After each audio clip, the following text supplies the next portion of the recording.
మీనా విషయంలో బాలు పడే ఆరాటం చూసి మీనా చాలా ఆశ్చర్యపోతుంది.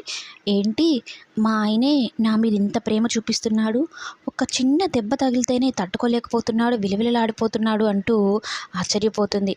మీనా, నొప్పి తగ్గిందా, లేదంటే హాస్పిటల్కి వెళ్దామా అన్న ఒక్క మాటతో మీనా ప్రపంచాన్నే మర్చిపోతుంది.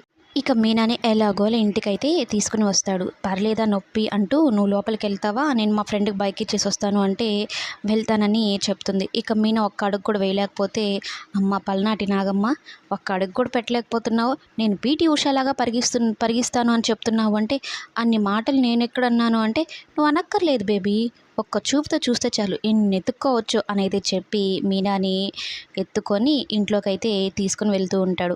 ఇక బాలులో ఈ మార్పుకి మీనా ఉబ్బి తబ్బిబ్బైపోతూ ఉంటుంది. ఇదేంట్రా బాబోయ్, ట్విస్టుల మీద ట్విస్టులు అన్నట్టుంది మా ఆయన ప్రేమ విషయంలో.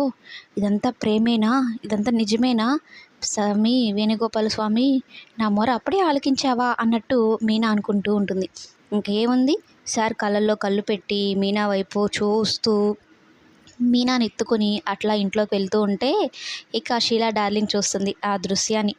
ఇంకా ఏముంది, ఆమె సంతోషం ఇంకా చెప్పలేమన్నమాట. వీళ్ళిద్దరి విషయంలో కోరుకుంది కూడా అదే. వీళ్ళిద్దరు అన్యోన్యంగా ఉండాలి, కలిసిమెలిసి ఉండాలి, చూడు చక్కని జంట కదా అన్నట్టు అనుకుంటూ దేవుడికి మొక్కుకుంటూ ఉంటుంది. అమ్మ సుశీలమ్మ, ఓ నాయనమ్మ, నువ్వు మొక్కుకుంది చాలే కానీ ఈ బరువు నేను ఎత్తుకోలేకపోతున్నాను, లోపలికి రానివ్వు అంటే దిష్టి తీస్తాను రా ఈ సన్నివేశం చూసిన తర్వాత అని షీలా డార్లింగ్ చెప్తే, ఈమె కింద పడి కాలుకి దెబ్బ తగిలింది, నడవలేదు, నువ్వు దిష్టిలు గిష్టిలను పెట్టవాకనేది చెప్పి లోపలికైతే తీసుకొని వెళ్తాడు బాలు. వీళ్ళిద్దరి మధ్య ప్రేమతో కూడిన ఈ సీన్ అయితే చాలా బాగుంది.